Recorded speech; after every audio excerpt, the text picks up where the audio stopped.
Yo soy el maestro Gil Arturo Saavedra Mercado. Les doy la más cordial bienvenida a Aprende en Casa.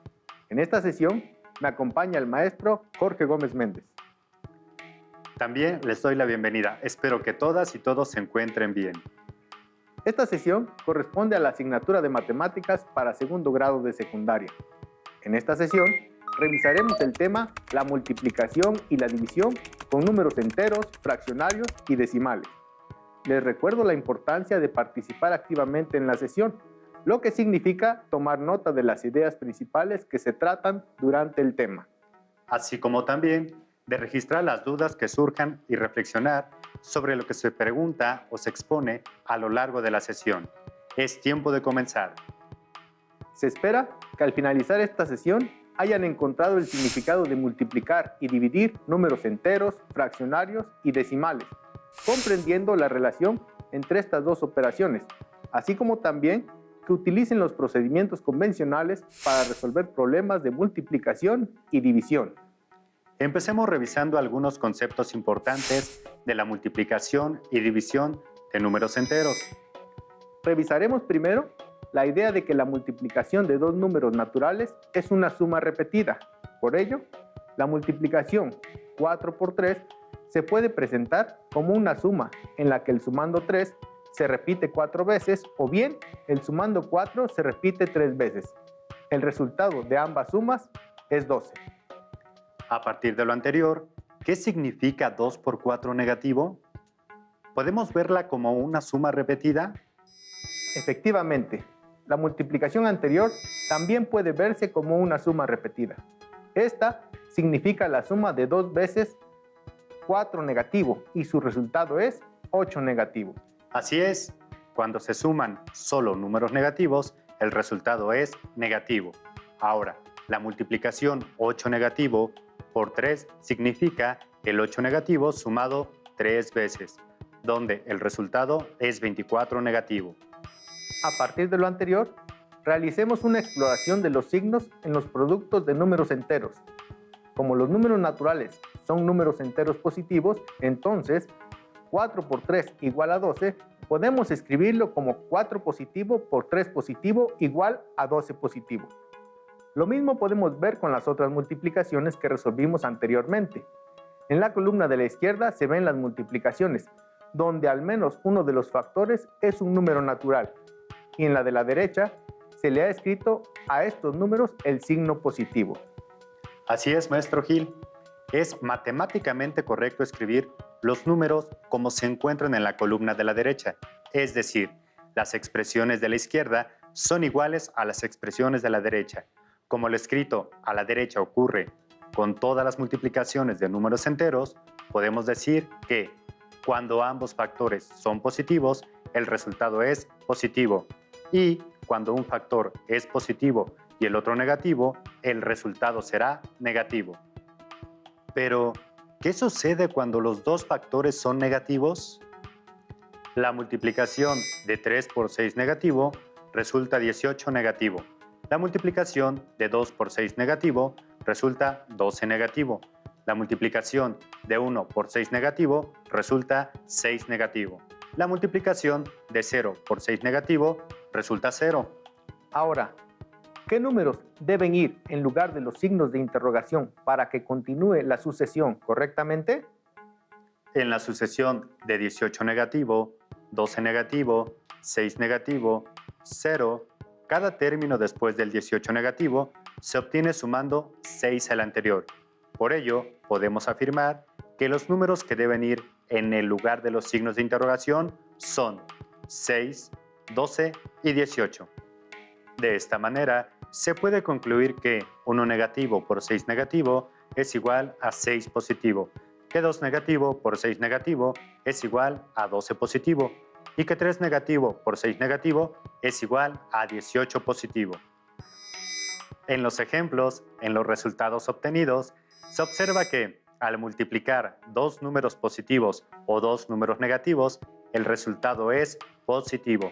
Y al multiplicar dos números con diferente signo, el resultado es negativo. La tabla de la derecha se conoce como ley de los signos para la multiplicación. Veamos ahora el caso de la división de números enteros. La división y la multiplicación son operaciones inversas. Por eso, resolver una división corresponde a obtener el factor desconocido de una multiplicación. En las operaciones que se muestran del lado izquierdo, se han colocado multiplicaciones de enteros donde falta uno de los factores. Del lado derecho se encuentran las divisiones cuyo cociente es igual a esos factores faltantes. Así, por ejemplo, vemos que si 2 positivo por x es igual a 16 negativo, entonces x es igual a 16 negativo entre 2 positivo, de donde se obtiene que x es igual a 8 negativo, porque 2 positivo por 8 negativo es igual a 16 negativo. Sucede lo mismo con las otras multiplicaciones y divisiones, pero es necesario observar en las divisiones que, si se dividen dos números positivos o dos números negativos, el resultado es positivo, y si se dividen dos números con signos diferentes, el resultado es negativo. Es la misma ley para ambas operaciones. A continuación, revisaremos conceptos importantes de la multiplicación y división de fracciones y decimales. Ahora, se multiplican dos fracciones. ¿Qué significa, por ejemplo, 3/4 por 2/5? El significado de esta multiplicación se comprende mejor si la entendemos como 3/4 de 2/5. La figura está dividida en quintos por líneas verticales. Si tomamos solo dos de esas partes, se representa 2/5. ¿Cómo encontrar la fracción que representa 3/4 de esos 2/5? La figura también está dividida en cuartos, con líneas horizontales. Si solo tomamos 3 de ellas, tendremos la fracción 3/4. Entonces, 3/4 de 2/5 está representada por la parte sombreada.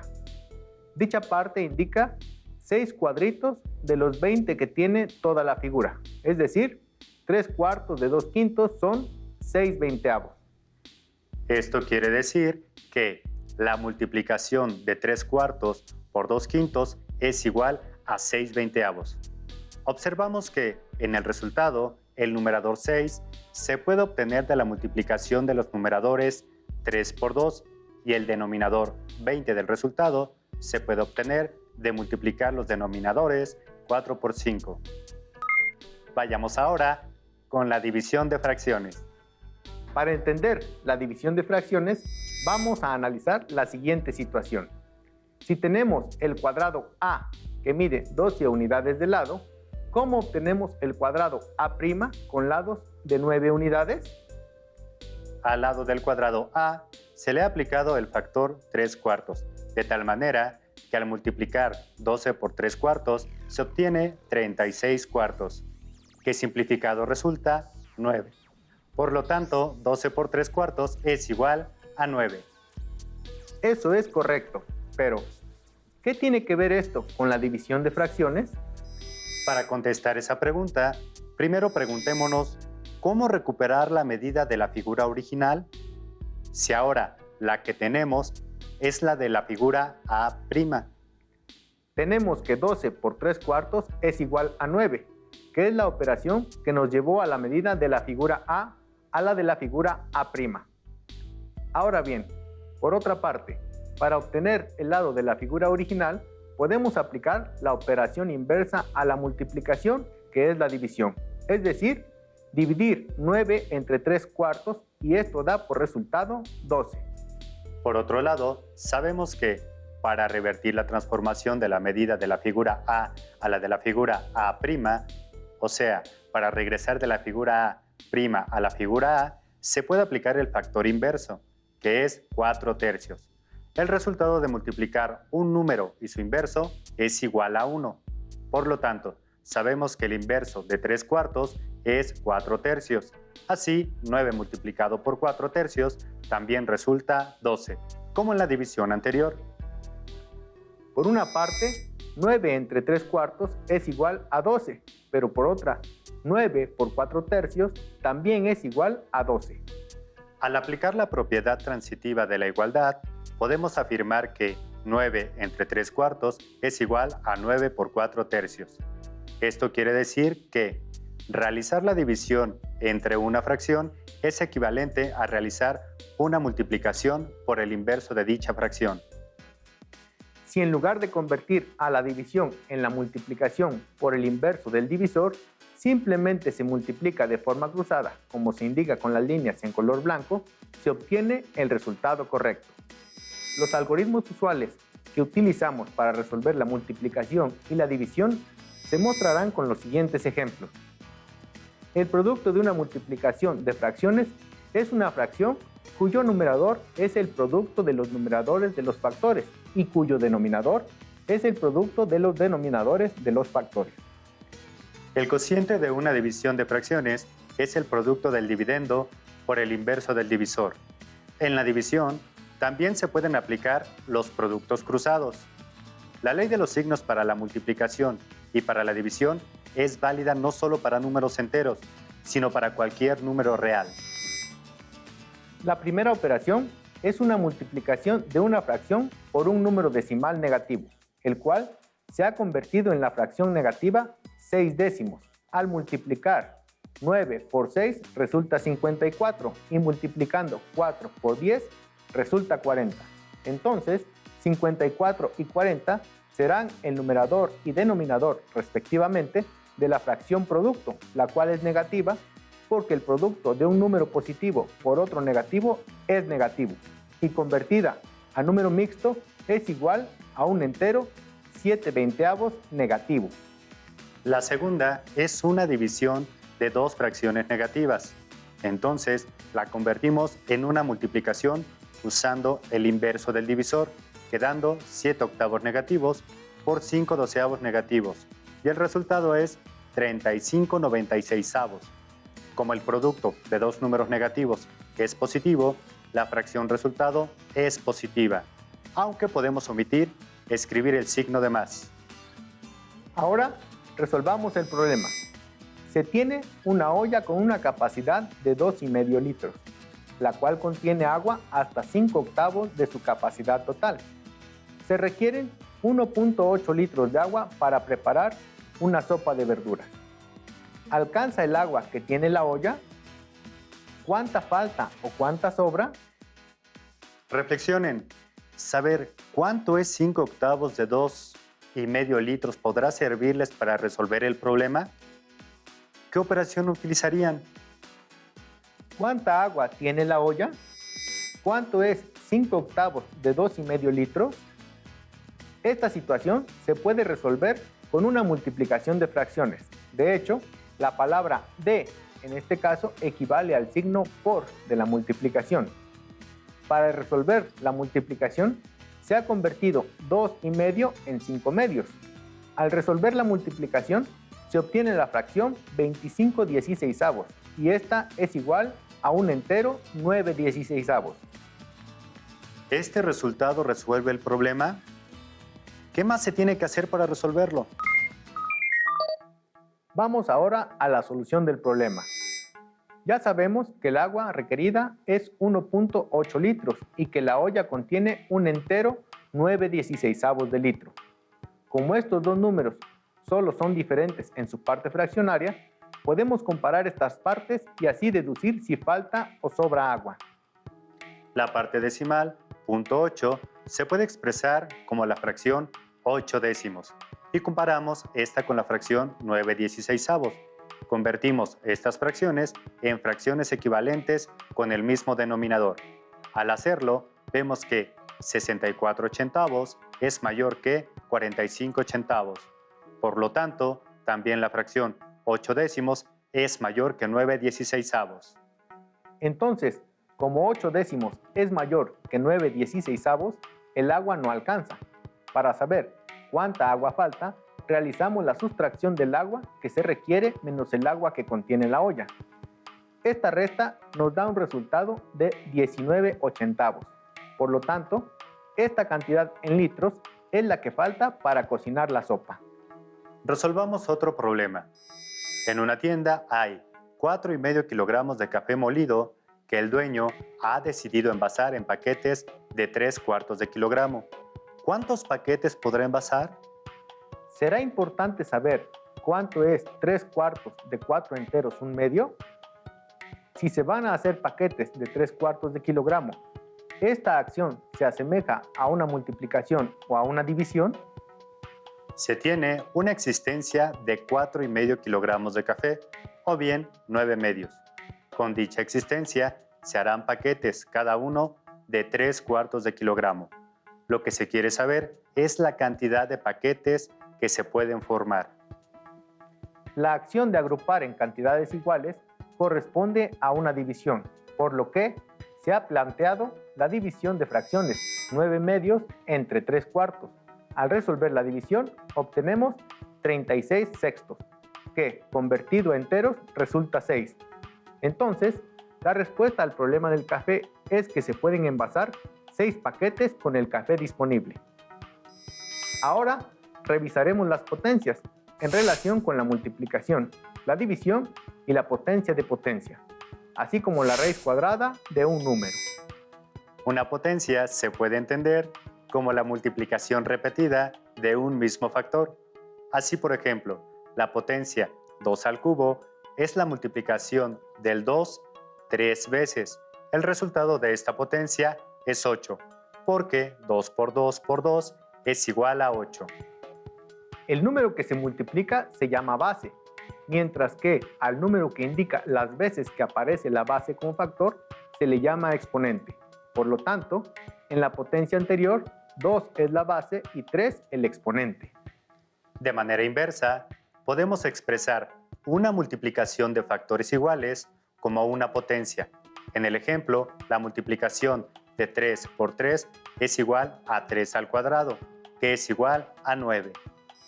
Para explicar lo que es una multiplicación de potencias, desarrollemos cada una de las potencias que aparecen como factor en las multiplicaciones. En el primer caso, se multiplica la potencia 3 al cubo por la potencia 3 al cuadrado. Pero, como hemos visto, cada potencia es una multiplicación de factores iguales. Así que en el primer paréntesis está desarrollada la potencia 3 al cubo y en el segundo se desarrolla 3 al cuadrado.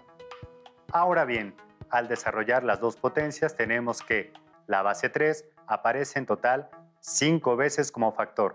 Así que si expresamos esta multiplicación como potencia, tenemos 3 elevado al exponente 5. Observen que el exponente 5 de la potencia resultado es igual a la suma de los exponentes 3 y 2 de las bases que se multiplican. Es importante percatarnos que en todos los casos el exponente del resultado es igual a la suma de los exponentes de las bases. Como esto sucede con todas las multiplicaciones de potencias de la misma base, entonces lo podemos generalizar. Se puede decir que si se multiplican dos o más potencias de la misma base, el resultado es la misma base con el exponente que resulta de sumar los exponentes de los factores. Esto, en forma algebraica, se expresa como x a la m por x a la n es igual a x a la m más n. También la división de potencias de la misma base se puede generalizar. En la primera división de potencias 3 al exponente 4 entre 3 al cuadrado, escribimos en el numerador 4 veces el 3 como factores y en el denominador el 3 2 veces como factores. Enseguida se realizan las dos divisiones de 3 entre 3, ya que en el denominador solo aparece 2 veces el 3. Dichas divisiones dan como resultado 1. Luego, como al multiplicar por 1 el producto no se altera, entonces solo queda el 3 multiplicado 2 veces, lo cual se puede expresar como 3 al cuadrado. Entonces, el resultado de 3 al exponente 4 entre 3 al cuadrado es 3 al cuadrado. Debe observarse que este resultado se puede obtener directamente escribiendo la misma base y restando los exponentes. Ahora bien, en el segundo ejemplo, se han simplificado los factores con las líneas blancas, por lo que solo nos queda 3 veces el 2 negativo como factor, el cual, expresado en potencia, es 2 negativo al cubo. La acción de eliminar números iguales en el dividendo y el divisor, como se hizo con las líneas blancas, tiene su justificación en que al dividir números iguales resulta 1 y que al multiplicar por 1 resulta el mismo número. Entonces, se puede decir que el resultado de dividir potencias de la misma base es una potencia con la misma base y el exponente que resulta de restar el exponente del dividendo menos el del divisor. O bien, que x a la m entre x a la n es igual a x a la m menos n. Una potencia de potencia quiere decir que una base está elevada a un exponente y que, a la vez, esta potencia está elevada a otro exponente. En la primera operación, se ha desarrollado la potencia dentro del paréntesis, que corresponde a 3 al cuadrado. Por eso aparece el 3 dos veces como factor. Pero como este desarrollo está elevado al cubo, se ha escrito 3 veces el desarrollo entre paréntesis, es decir, como factor.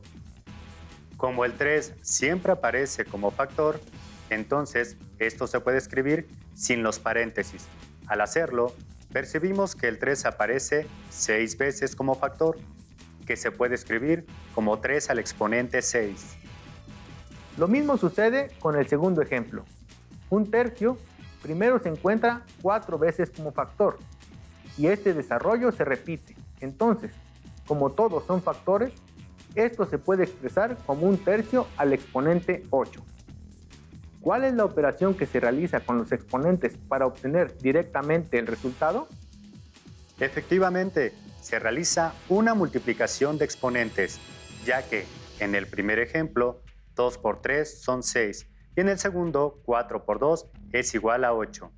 En resumen, el resultado de una potencia de potencia es la misma base elevada al exponente que resulta de multiplicar los exponentes, o bien x a la m a la n es igual a x a la m por n. Abordaremos ahora algunos aspectos de la raíz cuadrada. La raíz cuadrada de números que no son cuadrados perfectos constituye una aproximación. Así, si se quiere calcular la medida de los lados de un cuadrado con 40 centímetros cuadrados de área, una manera de hacerlo es determinar la raíz cuadrada de 40. Como 40 no es un número cuadrado perfecto, entonces podemos calcular su raíz cuadrada mediante aproximaciones. Vemos que el resultado estará entre 6 y 7, ya que 6 por 6 es igual a 36 y 7 por 7 es igual a 49. Podemos intentar con 6.5 y vemos que al multiplicarlo por sí mismo, el resultado es mayor que 40. Probamos ahora con 6.25 y al multiplicarlo por sí mismo es un número menor que 40. Con 6.3 se obtiene un número menor y muy cercano a 40, que es 39.69. Pero con el 6.4 nuevamente se pasa. Podemos seguir calculando con otros números. De esta manera vemos que con 6.35 por 6.35 también se excede. Una mejor aproximación será 6.325. Si realizas el cálculo con tu calculadora, ¿qué número obtienes? Sea cual sea el resultado que obtuviste, también será una aproximación de la raíz cuadrada de 40, pero no será exacta. A manera de cierre, reflexionaremos sobre la importancia que conlleva el hecho de estudiar estos temas. El conocimiento de las operaciones, como las que revisamos el día de hoy, son muy importantes para resolver problemas de la vida cotidiana, pero también son la base para que continúes tus estudios. Completamente de acuerdo, maestro Gil. En ocasiones, no somos conscientes de que podemos utilizar las matemáticas en situaciones de la vida cotidiana, como las compras, por ejemplo, y esto nos impide realizar mejores compras en apoyo de nuestra economía. Hemos finalizado la sesión de hoy. Les agradezco su atención y no olviden seguir repasando temas de matemáticas de segundo grado, consultando sus libros de texto y otras fuentes seguras de información. Yo también me despido de ustedes, deseándoles que la pasen muy bien. Hasta pronto. Si tienes dudas o necesitas ayuda, llama al Centro de Apoyo Pedagógico a Distancia. El número de teléfono para secundaria es el 55 36 01 71 23. Si requieres consultar los libros de texto en versión digital, recuerda que los puedes encontrar en la página conalitec.cep.gov.mx. Y recuerda que también cuentas con el sitio aprendeencasa.cep.gov.mx, en donde podrás ver nuevamente los videos de los programas y además encontrarás actividades para fortalecer tus aprendizajes. También te invitamos a que consultes la plataforma nuevaescuelamexicana.cep.gov.mx.